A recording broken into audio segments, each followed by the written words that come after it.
Today, I'll be talking to you about the secret to immortality. I have met people who have achieved immortality. In Africa, there is a story about the Lost Boys. Some of these Lost Boys found immortality. How do I know?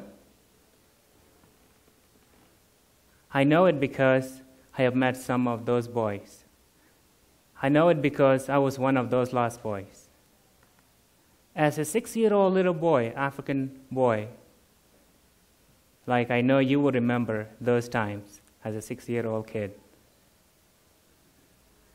Our priorities were to run around, wrestle with other kids, and I really enjoy petting a lion. Some of my friends like picking zebra's tail.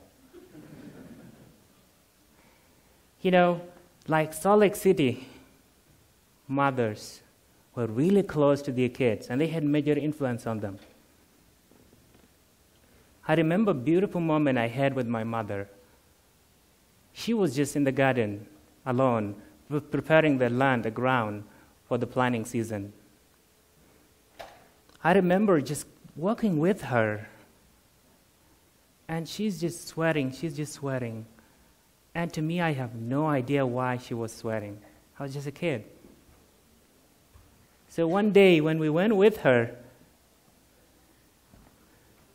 I just grabbed a small piece of stick and pretend to be doing the same thing she's doing. And she just looked back with this beautiful smile.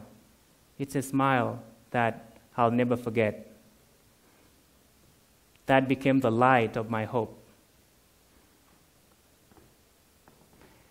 I remember times when my dad took me with him, actually looking after hundreds of cows, taking them to the grazing land and to get some water. So these beautiful moments, I really believe they have changed and really made who I am as a kid. But that didn't last longer. Sometime in around 1980, in the late 1980s, I, like many other Lost Boys, were awoken by a sound of a gunshot.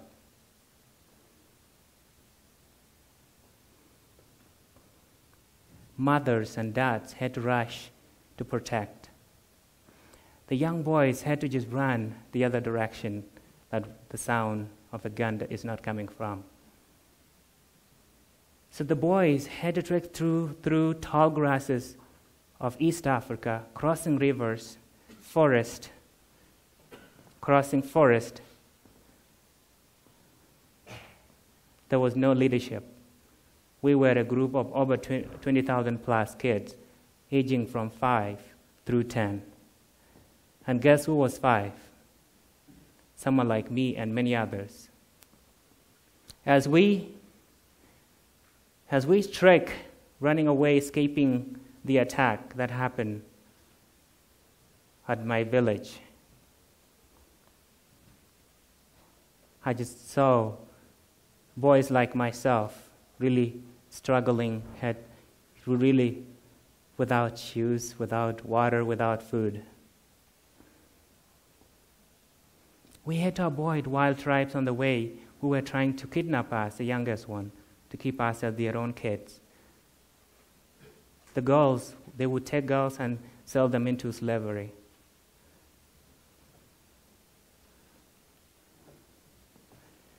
$600 miles trek, we arrived in Ethiopia.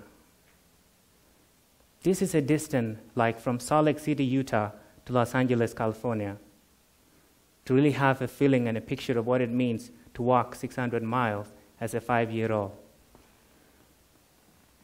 It's impossible to believe, but it happened. So we stayed in Ethiopia for 3 years until the government was overthrown. And we were chased out of the country again. We had to run for our own life for the second time, in which a lot of us were killed in that second attack.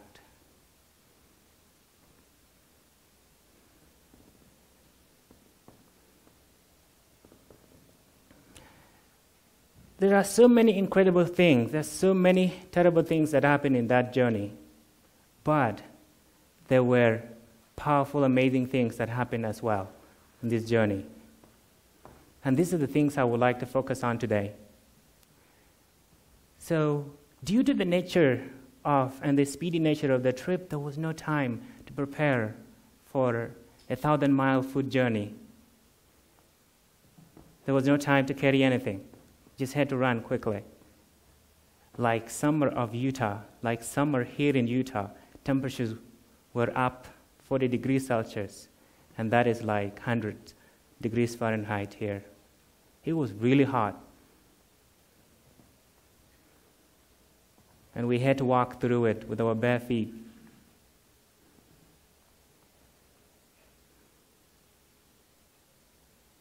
I remember seeing a child on the brink of complete dehydration who was almost to just sit down and give up.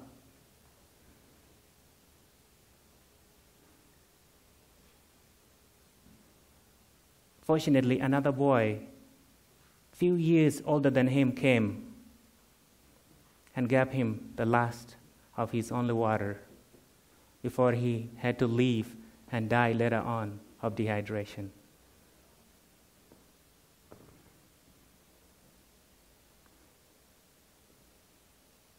I am incredibly grateful to this young boy for giving me the last of his only water so that I can continue to live.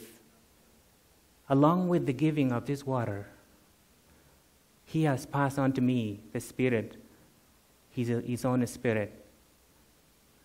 And that Spirit lives with me today. Although he is not in body with us today at this room, his influence and growth will expand beyond him through me. This boy achieved immortality.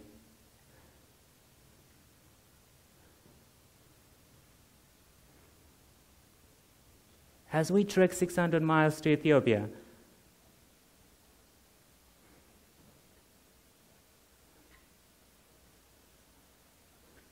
as we had to run out of Ethiopia, as we had to run, we came across a river, a large river with fast current.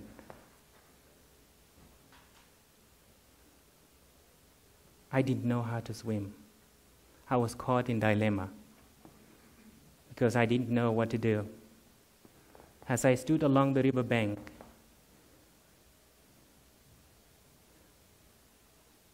I froze with the decision whether to die through a gunshot or to just drown in this swift current of the river before me.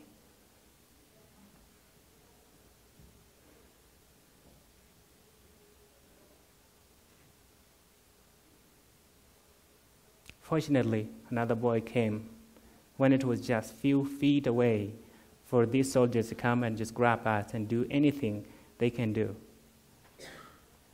in which we had already seen before we ran for safety.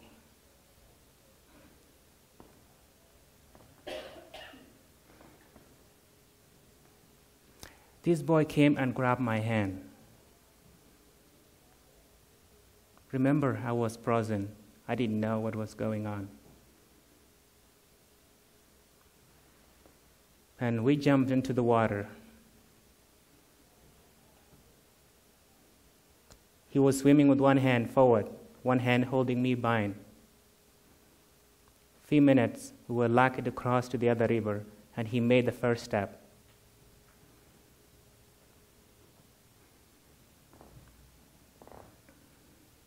I saw him getting shot.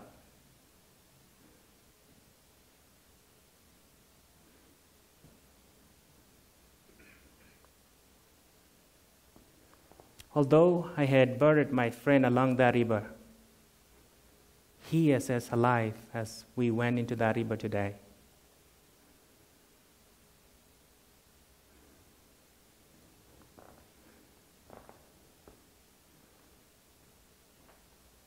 This boy achieved immortality.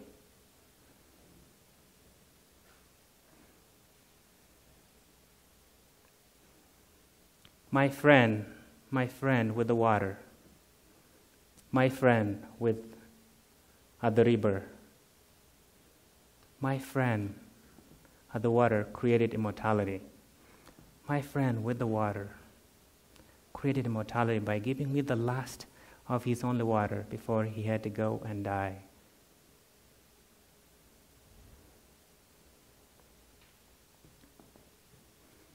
Now it is my turn. Now it is my turn.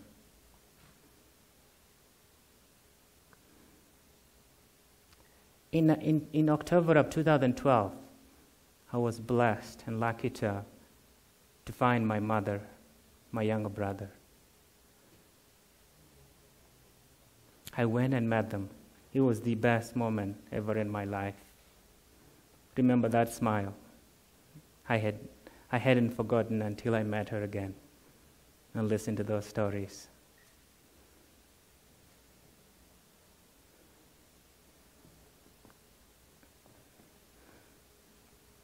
So, it is my turn, I must give back. The way I'm doing this is creating opportunities for other refugees and orphans like myself through SOAP International. SOAP is a Student Orphan Aid Program. SOAP is not only an incredible organization that is trying to make a difference and give back.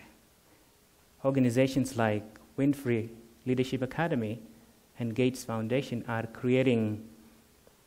making a major breakthrough, poverty with education.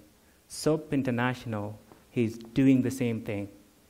I believe, as I've experienced it and known, that the best way to impact people's life, like refugees that I was, is to give them education. And that will help them pull themselves out of poverty.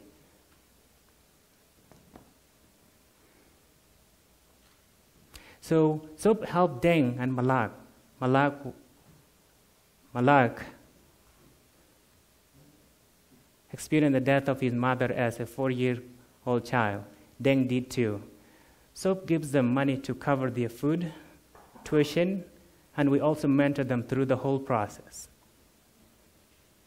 Now Malak graduated and got a university degree, and he's working now in his home country.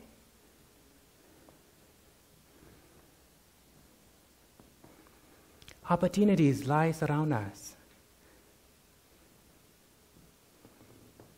Now it is your turn. You are the one with the water. Now it is your turn. You are the one who can swim. What can you do about it? How are you creating your immortality? Thank you.